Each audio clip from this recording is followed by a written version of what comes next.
शास्त्र कहते हैं कोई अपने गोद में पीपल का पत्ता रखकर भी ध्यान करे तो ध्यान लग जाता है। यह है पीपल के वृक्ष की महिमा। गुलर या औदंबर या पाकर पेड़ के नीचे जपयप करते हैं, आम की छाया में मानसिक पूजा करते हैं। श्री हरि के भजन को छोड़कर उसे दूसरा कोई काम नहीं है। बरगद के नीचे भगवान की कथाओं के प्रसंग कहते हैं, वहाँ अनेकों पक्षी आते हैं और कथा सुनते हैं। सब निर्मल बुद्धि वाले हंस जो सदा तालाब पर बसते हैं उसे सुनते हैं। जब मैंने वहाँ जाकर यह कौतुक अर्थात दृश्य देखा तब मेरे हृदय में विशेष आनंद उत्पन्न हुआ। तब मैंने हंस का शरीर धारण कर उस समय वहाँ निवास किया और श्री रघुनाथ जी के गुणों को सुनकर फिर कैलाश लौट आया। यहाँ एक बात है, जैसे महान सिद्ध पुरुष होते हैं, जैसे काकभुसुंडी जी महाराज हैं, इनके आसपास सिद्धों की, भक्तों की, महापुरुषों की जमात रहती है और सारी जमात पक्षी का रूप धर करके रहते हैं। तो महाराज दत्तात्रेय गिरनार पर्वत पर रहते हैं। जूनागढ़ गुजरात में ऐसा कहते हैं उनके आसपास जो सिद्ध पुरुष की जमात रहती है वह कुत्ता का शरीर धारण किए हुए। सिद्ध पुरुष कोई भी शरीर धारण कर लेते हैं। अब गरुड़ जी काकभुसुंडी के पास कैसे गए वह कथा सुनाता हूँ। जब राम रावण युद्ध हो रहा था तो मेघनाथ ने भगवान श्री राम को नागपाश में बांध लिया तो नारद जी ने गरुड़ को भेजा। गरुड़ ने उनके नागपाश के बंधन खोले। सर्पों के भक्षक गरुड़ जी बंधन काट कर गए। तब उनके मन में शंका पैदा हुई, राम तो भगवान है, सच्चिदानंद ब्रह्म है, माया मोह से परे ब्रह्म परमेश्वर है, विकार रहित है, पर मैंने उस अवतार का प्रभाव कुछ भी नहीं देखा। जिनका नाम जप कर मनुष्य संसार के बंधन से छूट जाते हैं, उन्हीं राम को एक तुच्छ राक्षस ने बांध दिया। ये मायापति है या माया के अधीन है? उनको हृदय में भारी विषाद हुआ। गरुड़ जी ने अनेकों प्रकार से अपने मन को समझाया पर उन्हें ज्ञान नहीं हुआ। हृदय में भ्रम और भी अधिक छा गया, मन में कुतर्क बढ़ गया और अधिक मोह में चले गए। व्याकुल होकर वे देवर्षि नारद जी के पास गए और मन में जो संदेह था वह उनसे कहा। नारद जी ने कहा, जो ज्ञानियों के चित्त को भी भली भांति हरण कर देती है और मन में जबरदस्ती बड़ा भारी मोह उत्पन्न कर देती है, तथा जिसने मुझको भी बहुत बाहर नचाया है। हे पक्षीराज, वही माया आपको भी व्याप गई है। मेरे समझाने से तुरंत नहीं मिटेगा। आप ब्रह्मा जी के पास जाइए और वहाँ जो आदेश मिले वह करिए। फिर गरुड़ जी ने ब्रह्मा जी को अपना संदेश सुनाया। ब्रह्मा जी मन में विचार करने लगे कि कवि कोविद ज्ञानी सभी माया के वश में, यह सारा चराचर जगत तो मेरा रचा हुआ। जब मैं ही मायावश नाचने लगता हूँ तब पक्षीराज गरुड़ को मोह होना कोई आश्चर्य की बात नहीं। फिर ब्रह्मा जी ने कहा, श्री राम जी की महिमा केवल महादेव जी जानते हैं। हे गरुड़, तुम शंकर जी के पास जाओ। अगर माया के तत्व को, प्रभु के तत्व को तुम जानना चाहते हो, ऐसे परम ज्ञानी महादेव के पास जाओ। बड़ी आतुरता से गरुड़ जी शंकर जी के पास गए। शंकर जी ने उमा से कहा, उस समय मैं कुबेर के घर जा रहा हूँ और तुम कैलाश पर थी। गरुड़ ने अपना संदेश सुनाया। हे गरुड़, तुम मुझे रास्ते में मिले, राह चलते तुम्हें किस प्रकार समझाऊं?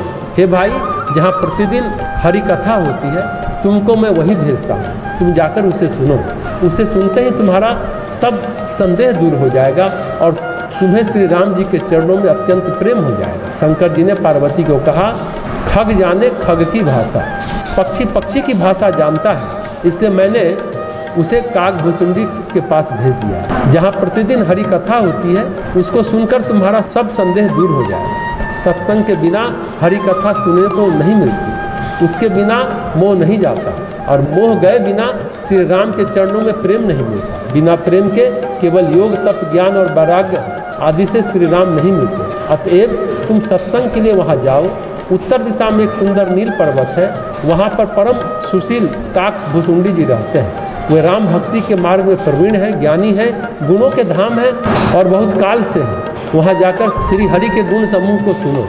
उनके सुनने से मोह से उत्पन्न तुम्हारा दुख दूर हो जाए। मैंने उसे जब सब समझा कर कहा तब वह मेरे चरणों में सिर नवाकर हर्षित होकर चला गया। हे उमा, मैंने उसको इसलिए नहीं समझाया था कि श्री रघुनाथ जी की कृपा से उसका भेद पा गया। उसने कभी अभिमान किया होगा, जिसको कृपा निधान श्री राम जी नष्ट करना चाहते हैं। भगवान श्री राम कभी ऊंचे को नीचे के सामने लाकर पटक देते हैं। तुम्हें अभिमान है ना, तुम ऊंचे हो, कहाँ पक्षीराज गरुड़, कहाँ एक साधारण कौवा। कौवा के सामने हाथ जोड़ने पड़ेंगे गरुड़ को, तब गरुड़ का अभिमान जाएगा। भगवान महादेव ने कहा मैंने इसी कारण उसके शंका को दूर नहीं किया, क्योंकि भगवान उसका अभिमान नष्ट करना चाहते हैं, पक्षीराज को एक कौवे के पास झुकाना चाहते हैं। हे भवानी, प्रभु की माया बड़ी ही बलवती है। ऐसा कौन ज्ञानी है जिसे वह न मोह ले। जो त्रिभुवनपति भगवान के वाहन है, उस गरुड़ को भी माया ने मोह लिया। तो गरुड़ जी गए काकभुचुंडी के पास। तो गरुड़ जी कौन है? कद्रु विनीता, कश्यप ऋषि के दो पत्नी। कद्रु के पुत्र नाग और विनीता के दो पुत्र अरुण और गरुड़। विनीता से 2 अंडे हुए, उसमें एक अंडा फोड़ डाला, प्री मैच्योर डिलीवरी कर दी। उससे अरुण हुए जिनका कि शरीर विकसित नहीं हुआ था। अरुण ने अपनी माता को कहा कि तुमने मुझे असमय जन्म दे दिया, जिससे कि मैं पूर्ण विकसित नहीं हो पाया, तुम्हें श्राप भोगना पड़ेगा, तुमने मेरे जीवन को कष्ट में डाल दिया। उस अरुण को भगवान सूर्य ने अपना सारथी बना दिया और फिर कहा दूसरा अंडा मत फोड़ना, वही पुत्र तुम्हें श्राप से मुक्त करेगा। कद्रू और विनीता चौसर खेल रहे। शर्त लगी सूर्य के घोड़े काले हैं या सफ़ेद। तो कद्रू ने कहा सूर्य के घोड़े काले, विनीता ने कहा सफ़ेद।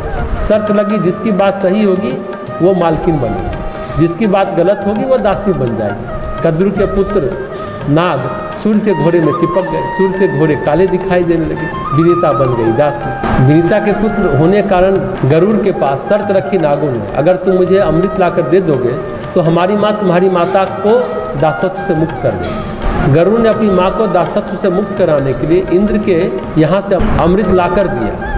इंद्र ने वैसे कहा नाग को अमृत दोगे और वे अमर हो जाएंगे तो बड़ी मुश्किल हो जाएगी। गरुड़ ने कहा हम तो अपनी माँ को दासत्व से मुक्त करना चाहते हैं, हम ऐसा कुछ जुगत करें कि आप इस अमृत को उठा ले जाएं, हम तो दे देंगे, आप छीन ले जाना। इस तरह से गरुड़ इंद्र के मित्र बन गए। नाग के कारण गरुड़ ने नागों को अमृत कलश दिया और कहा अरे भाई अमृत है, पान करने के पहले शुद्ध हो जाओ, पवित्र हो जाओ। नाग पवित्रता के लिए स्नान करने चले, इतने में इंद्र अमृत कलश उठा ले गए और कुछ पर कलश नागों ने रखा था। तो नागों ने सोचा कुछ पर कलश रखा था, कुछ अमृत गिरा होगा, इसलिए कुछ को चाटा। कुछ के कारण नाग के जीभ 2 टुकड़े हो गए। कहते हैं नागों की जीभ दोहरी होती है, बीच में कटी होती है। इस तरह नाग से गरुड़ जी की शत्रुता भी हो गई, क्योंकि माँ को बंधन में बांधा था। फिर भगवान ने गरुड़ को अपना सेवक और अपना वाहन नियुक्त कर दिया। ये कथा है गरुड़ जी। तब से गरुड़ को भगवान श्री हरि के वाहन होने के कारण गरुड़ ध्वनि भी कहा जाने लगा। नागों को भगवान श्री हरि ने पाताल में नागलोक भेज दिया। धरती पर रहोगे तो अराजकता फैलेगी, नागों का लोक हो गया पाताल में।